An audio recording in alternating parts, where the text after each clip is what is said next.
Hello everyone, ನಾನು Sushma. Veg wonders ಚಾನಲ್ಗೆ ಸ್ವಾಗತ ಸುಸ್ವಾಗತ. ಫ್ರೆಂಡ್ಸ್, ಈಗಾಗಲೇ ನಾನು ನನ್ನ ತಂಗಿ ಮದುವೆ ದಕ್ಷತೆ ಕಲಿಸೋದು, ಹಲ್ದಿ ಪ್ರೋಗ್ರಾಮು ಮತ್ತು ಸಂಗೀತ ಎಲ್ಲ ಹೇಗಿತ್ತು ಹೇಳೋದನ್ನು ತೋರಿಸ್ಕೊಟ್ಟಿದ್ದೀನಿ ಅಲ್ವಾ. ಸೊ ಮದುವೆ ಹೇಗಿದೆ ಅಂತ ನೋಡ್ಕೊಳ್ಬೇಕಲ್ವಾ. ಸ್ಟಾರ್ಟ್ ಮಾಡೋಣ. ಮದುವೆ ಎಲ್ಲ ಹೇಗಿದೆ ಅಂತ ನೋಡ್ತಾ ಹೋಗೋಣ.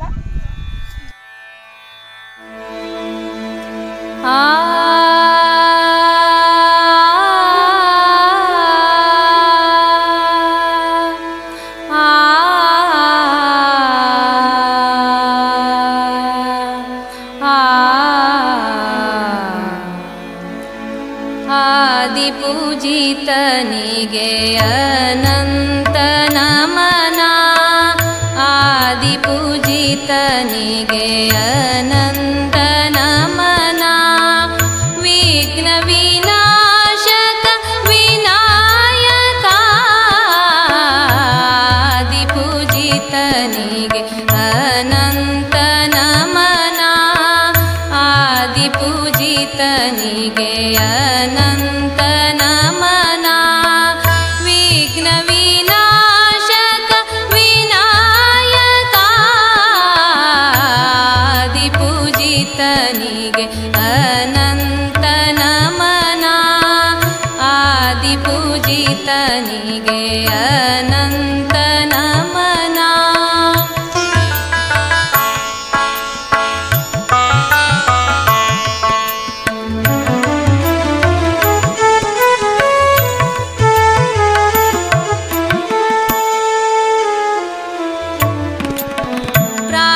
ಸ್ಮರಣ ಪ್ರಥಮ ದಿನ ಮನ, ಪಾರ್ವತಿ ಕುವರ ವಿನಾಯಕ.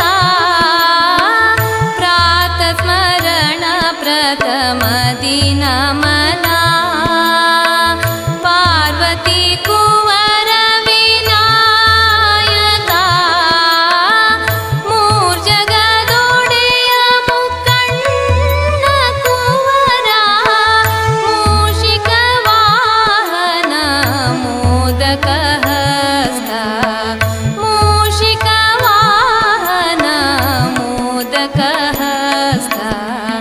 ಆದಿಪೂಜಿತನಿಗೆ ಅನಂತ ನಮನ, ಆದಿಪೂಜಿತನಿಗೆ ಅನಂತ ನಮನ.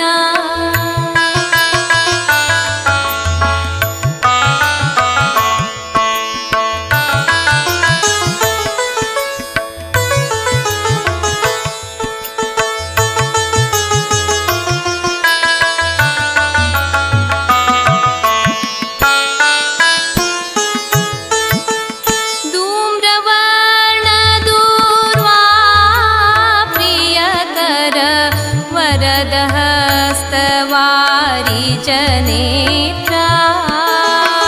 ಧೂಮ್ರವರ್ಣ ದೂರ್ವಾ ಪ್ರಿಯಕರ ವರದ ಹಸ್ತವಾರಿ ಜನೇತ್ರ.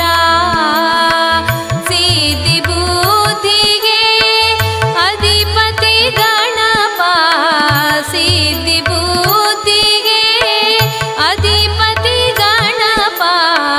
ವಿದ್ಯಾವಾರಿಧಿ ಶುದ್ಧ ಶ್ರೀಚರಿತ, ವಿದ್ಯಾವಾರಿಧಿ ಶುದ್ಧ ಶ್ರೀಚರಿತ. ಆದಿಪೂಜಿತನಿಗೆ ಅನಂತ ನಮನ, ಆದಿಪೂಜಿತನಿಗೆ ಅನಂತ ನಮನ.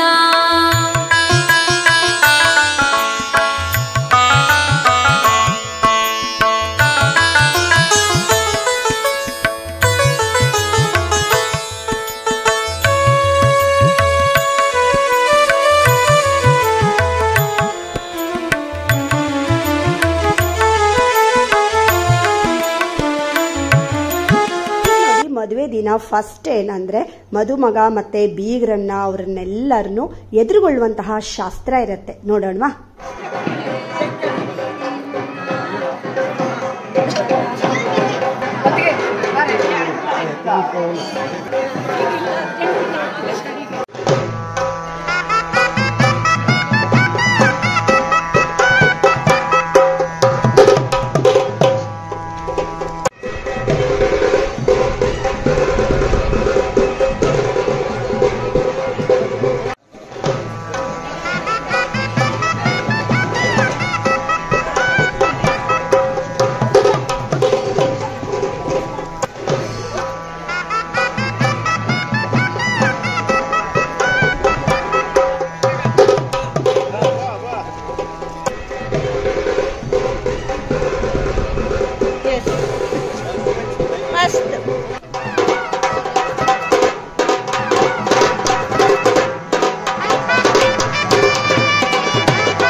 ನುಡುಬಾರೆ ಪಟ್ಟಿಯ ನೀಡುಬಾರೆ ಬಟ್ಟಲು ಬಿತ್ತಕ್ಕಿ ಹಿಡಿಬಾರೆ ನಮ್ಮನೆಗೆ ಬಂದ ದಿಬ್ಬಣವ ಇದೀರ್ಗೊಂಬ ಉಪ್ಪರಿಗೆ ಒಳವಿಕೆ ಒಪ್ಪಿಟ್ಟ ಕಲಶವ ಮಿತ್ರೆಯರೋಗಿ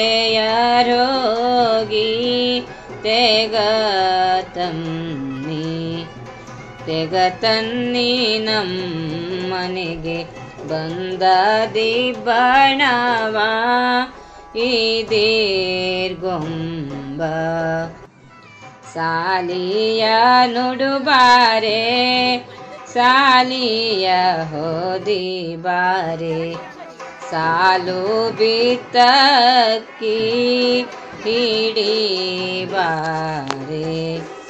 ಶಶಿಧರ ಸೂತ ಬಂದ ಸಖಿ ಇದಿರ್ಗೊಳ್ಳೆ ಶಶಿಧರ ಸೂತ ಬಂದ ಸಖಿ ಇದಿರ್ಗೊಳ್ಳೆ ವಸುದ ಪಾಲಕ ಬಂದು ದ್ವಾರಕ್ಕೆ ನಿಂದಿಹ ಶಶಿಧರ ಸೂತ ಬಂದ ಸಖಿ ಇದಿರ್ಗೊಳ್ಳೆ ಚಲುವ ಶ್ರೀಗಿರಿಜಯ ದೃಢ ತಪಸ್ಸಿಗೆ ಮೆಚ್ಚಿ ಕರುಣಾಳು ಹರನುತ ಅಭಯ ನೀಡಿರಲು ಶಶಿಧರ ಸೂತ ಬಂದ ಸಖಿ ಇದಿರ್ಗೊಳ್ಳೆ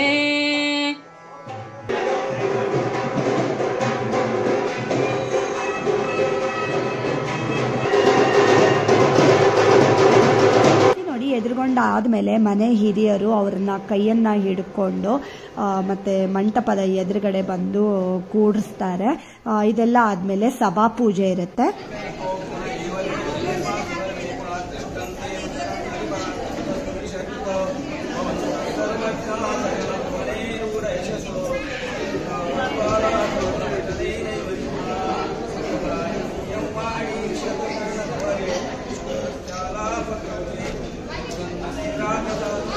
ಪೂಜೆ ಸ್ವಾಗತ ಪದ್ಯ ಎಲ್ಲ ಮುಗಿದ ಮೇಲೆ ಬೀಗರನ್ನ ಉಪಚರಿಸುವಂತಹ ಒಂದು ಪದ್ಧತಿ ಇರುತ್ತೆ. ತುಂಬಿದ ತಂಬಿಗೆ ನೀರನ್ನ ಅವರಿಗೆ ಕೊಟ್ಟುಬಿಟ್ಟು ನಮಸ್ಕಾರವನ್ನ ಮಾಡಿ ಬೀಗರನ್ನ ಉಪಚರಿಸುವಂತಹ ಒಂದು ಬಟ್ಟಲನ್ನ ಕೊಡ್ತಾರೆ.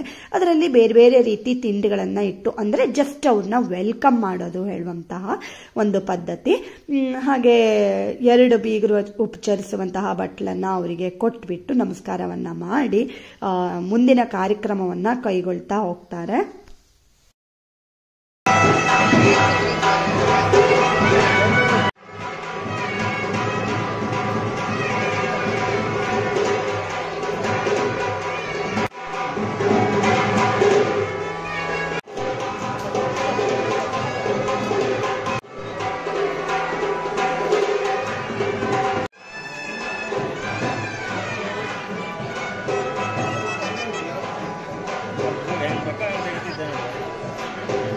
ಸಭಾ ಪೂಜೆ ಹಾಗೆ ಬೀಗರನ್ನ ಉಪಚರಿಸುವಂತಹ ಒಂದು ಪದ್ಧತಿ ಎಲ್ಲ ಮುಗಿದ ಮೇಲೆ ಮದುಮಗಳನ್ನ ಈ ಕಡೆಗೆ ಕರ್ಕೊಂಡು ಬರ್ತಾ ಇದ್ದಾರೆ.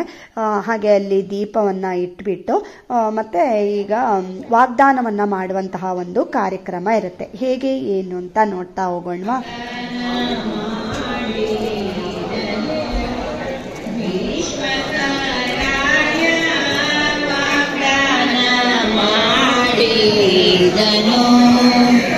ವಸುದೇವನ ಕರೆಸಿ ಅನ್ನ ಪೀಠದಿ ಕೂಡ್ರಿಸಿ ಕುಶಲದಿಂವರನಾನ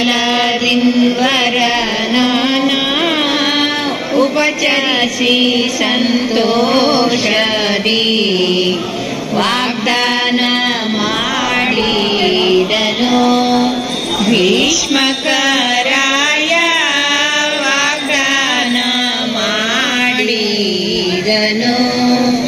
ಭೀಷ್ಮಕರಾಯ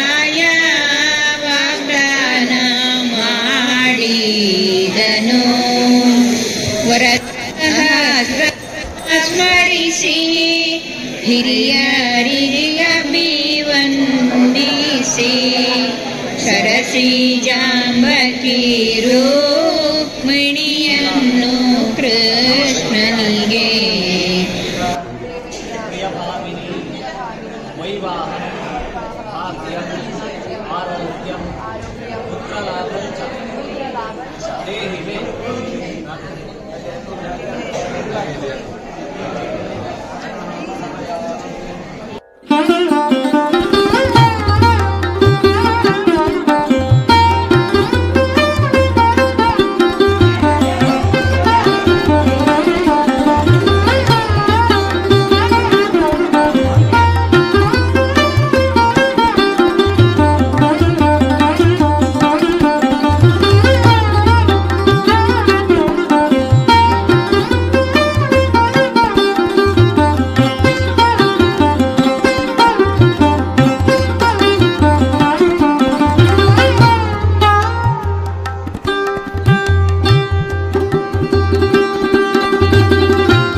ಭರಿತಗೆ ಸಕಲರ ಪಾಪಹಾರಗೆ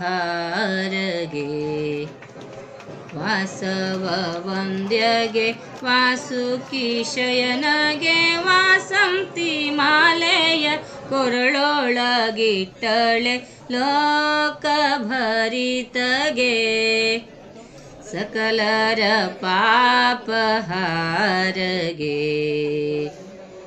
ಆದಿ ಅಂತ್ಯ ರಹಿತನನ್ನು ಮೋದದಿಂದ ಮನದಿ ಸ್ತುತಿಸಿ ಮಾಧವ ಮುಕುಂದನಿಗೆ ಉಕ್ಕಿ ಮಾಲೆ ಇಕ್ಕಿದಳಾಗ ಲೋಕ ಭರಿತಗೆ ಸಕಲರ ಪಾಪಹಾರಗೆ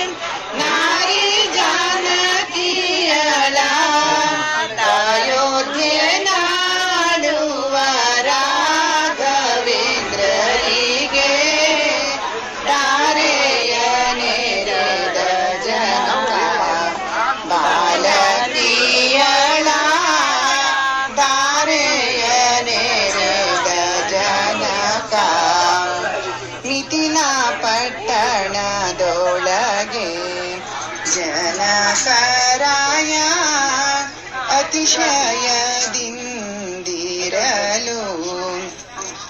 ಹರುಷದಿ ಜಾನಕಿ ವಾಹ ಮಾಡುವೆನೆಂದು ರಾಜರಾಜರಿಗೆ ಲೇಖವ ಬರೆದು ದಾರೆಯ ನೆರೆದ ಜನಕ ಬಾಲ ಜಾನಕಿಯಳ ದಾರೆಯ ನೇರೆದ ಜನಕ. ಈಗ ನೋಡಿ, ಮಗಳನ್ನು ದಾರೆ ಎರೆದು ಆಮೇಲೆ ಮಗಳಿಗೆ ಹೇಳ್ಕೊಂಡು ಮನೆಗೆ ಬೇಕಾಗುವಂತಹ ಕೆಲವಷ್ಟು ಸಾಮಾನುಗಳನ್ನು ಬಳುವರಿಯಾಗಿ ಕೊಡುವಂತಹ ಪದ್ಧತಿ ಇರುತ್ತೆ. ಆ ಕಾರ್ಯಕ್ರಮಗಳನ್ನು ಮುಗಿಸಿ ಮದುಮಗನ ತಾಯಿ ಮಾಂಗಲ್ಯ ಸೂತ್ರವನ್ನು ಒಂದು ಬಟ್ಲಲ್ಲಿ ಇಟ್ಕೊಂಡು ಅದನ್ನು ಎಲ್ಲರದ್ದು ಆಶೀರ್ವಾದವನ್ನು ಪಡ್ಕೊಳ್ಳೋದಕ್ಕೆ ಅಂತ ಹೋಗ್ತಾ ಇದ್ದಾರೆ. ಸೊ ಎಲ್ಲರೂ ಅದನ್ನು ಮುಟ್ಟಿ ಒಂದು ಮುಂದಿನ ಜೀವನ ಅವರದ್ದು ಸುಖವಾಗಿ, ದಾಂಪತ್ಯ ಜೀವನ ಸುಖವಾಗಿರಲಿ ಅಂತ ಹಾರೈಸಿ ಆಶೀರ್ವಾದವನ್ನು ಪಡೆದುಕೊಳ್ಳುವಂತಹದ್ದು ಒಂದು ಪದ್ಧತಿ.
ನೋಡಿ, ಎಲ್ಲರ ಆಶೀರ್ವಾದವನ್ನು ಪಡೆದಂತಹ ಮಂಗಲಸೂತ್ರವನ್ನು ಒಂದು ಬಟ್ಲಲ್ಲಿ ಅಕ್ಕಿಯನ್ನು ಹಾಕಿಬಿಟ್ಟು, ಎಲೆ ಪಟ್ಟಿಯನ್ನು ಇಟ್ಟು, 2 ತೆಂಗಿನಕಾಯನ್ನು ಇಟ್ಟು, ಹಾಗೆ ಆ ಮಂಗಲಸೂತ್ರವನ್ನು ಅದರ ಮೇಲೆ ಇಟ್ಟುಬಿಟ್ಟು ಒಂದು ಪೂಜೆ ಮಾಡುವಂತಹ ಪದ್ಧತಿ ಇರುತ್ತೆ. ಹಾಗೆ ನೋಡಿ, ಮದುಮಗಳು ಕೂಡ ಅದಕ್ಕೆ ಅರಿಶಿನ ಕುಂಕುಮ ಹೂವು ಎಲ್ಲ ಹಾಕಿ ಪೂಜೆ ಮಾಡಿ ಮೊದಲು ಈ ರೀತಿ ಪ್ರಸಾದವನ್ನು ತಗೊಂಡು ಆಮೇಲೆ ಮಾಂಗಲ್ಯ ಧಾರಣೆ ಇರುತ್ತೆ.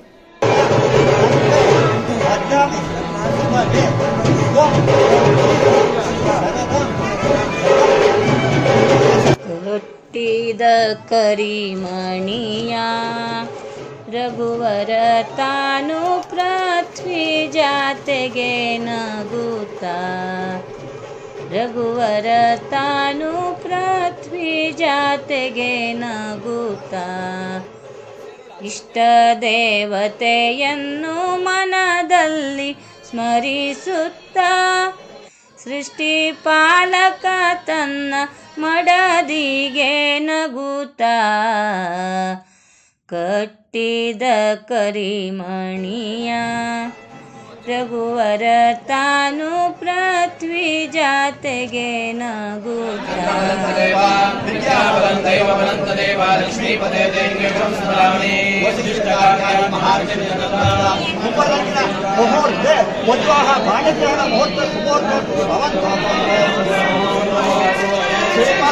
ಮಾಲೆ ಹಾಕೋದು, ಕರಿಮಣಿ ಕಟ್ಟೋದು ಎಲ್ಲ ಆದಮೇಲೆ ಒಂದು ಮುಖ್ಯವಾದ ಒಂದು ಪದ್ಧತಿ ಇರುತ್ತೆ ಅಲ್ವಾ? ಅದೇನು ಅಂತ ಗೊತ್ತಾಯ್ತಾ? ನಾವು ಸಪ್ತಪದಿಯನ್ನು ತುಳಿಯುವಂತಹ ಶಾಸ್ತ್ರ ಇರುತ್ತೆ. ಅದು ಯಾಕೆ ಏನು ಹೇಳೋದನ್ನು ಒಂದು ಸ್ವಲ್ಪ ನಾನು ನಿಮಗೆ ತಿಳಿಸ್ಕೊಡ್ತಾ ಇದ್ದೀನಿ. ಜೀವನವಿಡೀ ಗಂಡನ ಜೊತೆಗೆ ಸುಖ ದುಃಖ ಸಂತೋಷ ಎಲ್ಲದರಲ್ಲೂ ಜೊತೆಗೆ ಹೆಜ್ಜೆ ಹಾಕೋ ಅವ್ರ ಹೆಂಡತಿ ಮದುವೆ ಶಾಸ್ತ್ರದಲ್ಲಿ ಅವ್ರ ಜೊತೆ ಸಪ್ತಪದಿ ಯಾಕೆ ತುಳಿತಾಳೆ ಅಂತ ಗೊತ್ತಾ? ಇಲ್ಲಿ ಗಂಡ ಹೆಂಡತಿ ಇಬ್ಬರೂ ಜೊತೆಯಾಗಿ ಇಡೋ ಪ್ರತಿಯೊಂದು ಹೆಜ್ಜೆಗೂ ಒಂದೊಂದು ಅರ್ಥ ಇದೆ ಮತ್ತು ಒಂದೊಂದು ಮಹತ್ವ ಇದೆ. ಅದು ಏನು ಅಂತ ಈಗ ನೋಡ್ತಾ ಹೋಗೋಣ. ನೋಡಿ, ಮೊದಲನೇ ಹೆಜ್ಜೆ ಅಲ್ವಾ, ನಮ್ಮ ಜೀವನದಲ್ಲಿ ಯಾವತ್ತೂ ಹಸಿವು ಕಾಡದೇ ಇರಲಿ ಹೇಳುವಂಥದ್ದು ಮೊದಲನೇ ಹೆಜ್ಜೆ. ನಮ್ಮ ಜೀವನದಲ್ಲಿ ಶಕ್ತಿ ಯುಕ್ತಿಯನ್ನು ದೇವರು ಸಮೃದ್ಧವಾಗಿ ಕೊಡಲಿ ಹೇಳುವಂಥದ್ದು ಎರಡನೇ ಹೆಜ್ಜೆ. ಜೀವನದಲ್ಲಿ ಸಂಪತ್ತು ಸಮೃದ್ಧವಾಗಿರಲಿ ಹೇಳುವಂಥದ್ದು ಮೂರನೇ ಹೆಜ್ಜೆ. ಜೀವನವಿಡೀ ಸೌಂದರ್ಯ ತುಂಬಿರಲಿ ಹೇಳುವಂಥದ್ದು ನಾಲ್ಕನೇ ಹೆಜ್ಜೆ. ಮನೆಗೊಂದು ಮುಗ್ಧವಾದ ಮಗುನ ಬರಲಿ ಹೇಳುವಂಥದ್ದು ಐದನೇ ಹೆಜ್ಜೆ. ಬದುಕಿನಲ್ಲಿ ಯಾವತ್ತೂ ಪ್ರೀತಿ ತುಂಬಿರಲಿ ಹೇಳುವಂಥದ್ದು ಆರನೇ ಹೆಜ್ಜೆ. ಹಾಗೆ ಲಾಸ್ಟ್ ಏಳನೇ ಹೆಜ್ಜೆ ಏನಂತಂದರೆ ಮೋಹವನ್ನು ಮೀರಿದ ಪ್ರೀತಿ ವಾತ್ಸಲ್ಯ ನಮ್ಮಲ್ಲಿರಲಿ ಹೇಳುವಂಥದ್ದು ಏಳನೇ ಹೆಜ್ಜೆ. ತಿಳ್ಕೊಂಡ್ರಿ ಅಲ್ವಾ ಫ್ರೆಂಡ್ಸ್? 7 ಹೆಜ್ಜೆಗಳ ಮಹತ್ವ ಏನು, ಅರ್ಥ ಏನು ಹೇಳೋದನ್ನು ಒಂದು ಸ್ವಲ್ಪ ನಾನು ನಿಮಗೆ ತಿಳಿಸ್ಕೊಟ್ಟಿದ್ದೀನಿ. ಯಾಕೆಂದರೆ ಜಾಸ್ತಿ ಹೇಳೋದಕ್ಕೆ ಇಲ್ಲಿ ಅಷ್ಟು ಟೈಮ್ ಇರಲ್ಲ. ಸೊ ಅದಕ್ಕೋಸ್ಕರ ಸಪ್ತಪದಿ ಹೇಳುವಂಥದ್ರ ಅರ್ಥವನ್ನು ನಾನು ತಿಳಿಸಿದ್ದೀನಿ.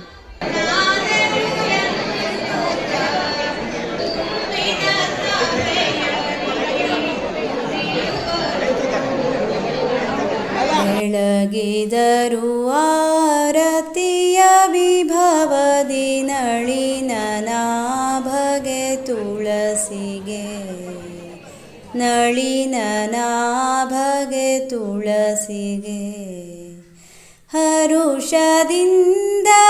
ಹಾಡಿ ಪಾಡುತ್ತ ನಮಿಸಿ ಕರಗಳ ಮುಗಿಯುತ್ತ ಬೆಳಗಿದರು ಆರತಿಯ ವಿಭವದಿ ನಳಿನ ನಾಭಗೆ ತುಳಸಿಗೆ ನಳಿನ ನಾಭಗೆ ತುಳಸಿಗೆ ಅಂಗಳದಿ ಬೃಂದಾವನವನು ಶೃಂಗರಿಸಿ ಸಂಭ್ರಮದಲ್ಲಿ ಶೃಂಗರಿಸಿ ಸಂಭ್ರಮದಲ್ಲಿ ರಂಗ ತುಳಸಿಯ ಪೂಜೆಗೈಯುತ ಮಂಗಲವ ನೀಡೆನ್ನುತ್ತ ಬೆಳಗಿದರು ಆರತಿಯ ವಿಭವದಿ ನಳಿನ ನಾಭಗೆ ತುಳಸಿಗೆ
ಈಗ ಉಡುಗೆರೆ ಎಲ್ಲ ಆದಮೇಲೆ ಊಟಕ್ಕೆ ಹೋಗೋಣವಾ.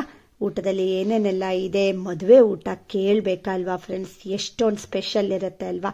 ಹಾಗೆ ಈಗ ನೋಡ್ತಾ ಹೋಗೋಣ. ನೋಡಿ, ನಮ್ಮ ಕಡೆ ಕೇಸರಿ ಬಾತ್ ಬಂದೇ ಬಿಡ್ತು ಫ್ರೆಂಡ್ಸ್, ನೋಡ್ತಾ ಹೋಗೋಣವಾ.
ನನ್ನ ತಂಗಿ ದೀಪನ್ ಮದುವೆ ಹವ್ಯಕ ಪದ್ಧತಿಯಲ್ಲಿ ಹೇಗಾಯಿತು ಹೇಳೋದನ್ನ ನೋಡ್ಕೊಂಡು ಬಂದ್ರಿ ಅಲ್ವಾ. ಹಾಗೆ ನೆಕ್ಸ್ಟ್ ನಾನು ಹೊನ್ನಾವರದಲ್ಲಿ ಆಗಿರುವಂಥ ವಧುಗೃಹ ಪ್ರವೇಶ ಮತ್ತು ರಿಸೆಪ್ಷನ್ ಅದನ್ನು ಕೂಡ ಎಲ್ಲದನ್ನೂ ತೋರಿಸ್ಕೊಡ್ತಾ ಇದ್ದೀನಿ. ಹಾಗೆ ಇವತ್ತಿನ ವಿಡಿಯೋ ಇಷ್ಟ ಆದರೆ ಗೊತ್ತೇ ಇದೆ ಅಲ್ವಾ, ಲೈಕ್ ಮಾಡಿ, ಶೇರ್ ಮಾಡಿ ಮತ್ತು ಸಬ್ಸ್ಕ್ರೈಬ್ ಮಾಡಿ. ನಮ್ದು ಒಳ್ಳೆ ವಿಡಿಯೋ ಜೊತೆ ಬರ್ತೀನಿ. ಅಲ್ಲಿವರೆಗೂ take care. Thank you for watching.